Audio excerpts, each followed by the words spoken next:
அஸ்ஸலாமு அலைக்கும் வரஹ்மத்துல்லாஹி வபரகாத்துஹு. அல்ஹம்துலில்லாஹ். அல்லாஹும்ம ஸல்லி அலா முஹம்மதின் வலா அலி முஹம்மதின் வபாரிக் வஸல்லிம். இன்னைக்கு நம்ம பார்த்தீங்கன்னா ஒரு ப்ராஃபட்டிக் மெடிசன் தான் பார்க்க போகிறோம். நிறைய பேருக்கு இருக்கக்கூடிய பிரச்சனை அப்படின்னு சொல்லிட்டு பார்த்தா ஹை ப்ரெஷர், லோ ப்ரெஷர், இன்னும் ப்ரெஷர் சார்ந்த விஷயங்கள். ப்ரெஷர் இருக்கிறவங்களுக்கு பார்த்தீங்கன்னா ரத்த குழாயில் சீரான ரத்தம் பாயறது சில நேரங்களில் பிரச்சனைகள் வருது. அதனுடைய விளைவாக பார்த்தீங்கன்னா ஹை ப்ரெஷர் இருக்கிறவங்களுக்கு ப்ரெஷர் ரொம்ப ஜாஸ்தி ஆயிடுச்சுன்னா என்ன ஆயிரும், ஃபுல்லாக பைப்ல எல்லாம் சடனாக பர்ஸ்ட் ஆகிறனாலையும் என்ன ஆகுது, வாதம் போன்ற நோய்கள்லாம் வருது. எவ்வளவோ பிரச்சனைகள் ப்ரெஷர் சார்ந்து இருக்குது. ப்ரெஷர் மட்டும் நம்ம கண்ட்ரோலாக வச்சுக்கிறது ரொம்ப அவசியம். அதுக்கு என்னென்ன மருத்துவமெல்லாம் இருக்குது அப்படிங்கிறதையும் வழிமுறைகள் இருக்குது அப்படிங்கிறதையும் நம்ம பார்க்கலாம். அதில் ஒரு முதல் விஷயம் என்னன்னு சொல்லிட்டு பார்த்தீங்கன்னா, நமக்கு கருஞ்சீரகம் அப்படிங்கிறது எல்லா வித நோய்க்குமே அருமருந்து, மரணத்தை தவிர அப்படின்னு சொல்லப்பட்டிருக்கு.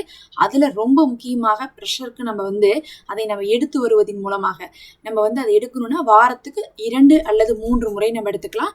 நம்ம அந்த பவுடராவும் எடுத்துட்டு தண்ணி குடிச்சுக்கலாம். அப்படி இல்லாட்டினாலும் நம்ம என்ன பண்ணலாம், தண்ணியில கொதிக்க வைத்தும் அந்த கருஞ்சீரகத்துடைய தண்ணியே நம்ம குடிச்சுக்கலாம். தண்ணியில கொதிக்க வைக்கிற மாதிரி இருந்தோம்னா ஒரு 1/2 ஸ்பூன் கருஞ்சீரகத்தை தண்ணியில கொதிக்க வச்சு அந்த தண்ணியை வடிகட்டிட்டு நம்ம அப்படி குடிச்சுக்கணும். அப்படி இல்லாட்டினா பொடியா எடுத்துக்கிறதா இருந்தா தினமும் நைட் எடுக்கிற மாதிரி இருந்தா நம்ம எப்படி எடுக்கலாம்னா, ஓமம், வெந்தயம், கருஞ்சீரகம் 3ஐயும் சேர்த்து அரைச்சுக்கணும். வெந்தயமும் கருஞ்சீரகம் ஒரே அளவு, ஓமம் அதுல பாதி எடுத்துக்கணும். இப்ப 100 கருஞ்சீரகம்னா 100 வெந்தயம்னா 50 ஓமம் எடுத்துக்கணும். எடுத்துட்டு இதை 3ஐயும் நீங்க என்ன பண்ணணும், வறுத்து அரைச்சு வச்சுட்டு ஒரு டப்பால போட்டு வச்சிட்டீங்கன்னா இந்த பொடியை நீங்க என்ன பண்ணலாம், டெய்லி நைட்டு ஒரு சிட்டிகைனா கிள்ளி கையில எடுத்து, நம்ம கையில கிள்ளி எடுத்தா எவ்வளவு வருமோ அந்த அளவுக்கு எடுத்து நம்ம கடைசியா நைட்டு வாயில போட்டுட்டு நீங்க தண்ணி குடிச்சுக்கலாம்.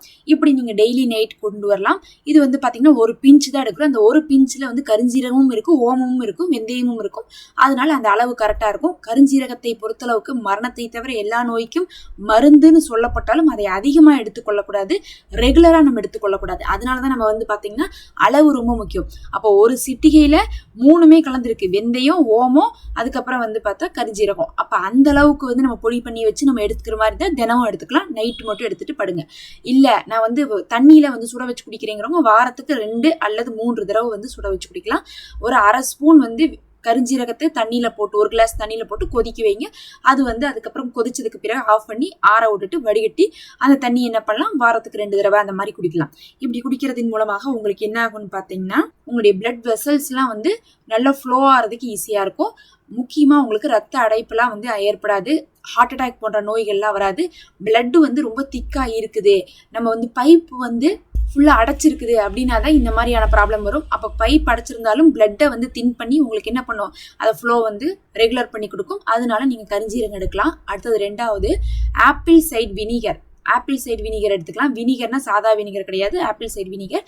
இதை நீங்க பாத்தீங்கன்னா வாரத்துக்கு 2-3 தடவையோ, அப்படி இல்லாட்டினா அப்படி எடுத்தோம்னா நம்ம தண்ணியில கலந்து குடிச்சுக்கலாம் காலையில் நேரத்துல. அப்படி இல்லாட்டினா நம்ம சாப்பாட்டுலயே வினிகர்லாம் யூஸ் பண்றாங்க. நிறைய பேர் ஃப்ரூட் சலாட்ஸ், அதுக்கப்புறம் வெஜிடபிள் சலாட்ஸ் எல்லாம் வினிகர் யூஸ் பண்றாங்க. நீங்க நிறைய இடத்துல பார்க்கலாம். ஆன்லைன்லேயே ஆப்பிள் சைடு வினிகரை எப்போ யூஸ் பண்ணலாம், எப்படி யூஸ் பண்ணலாம்னு பார்த்துட்டு அந்த ஆப்பிள் சைடு வினிகரை நீங்க எடுத்துக்கலாம்.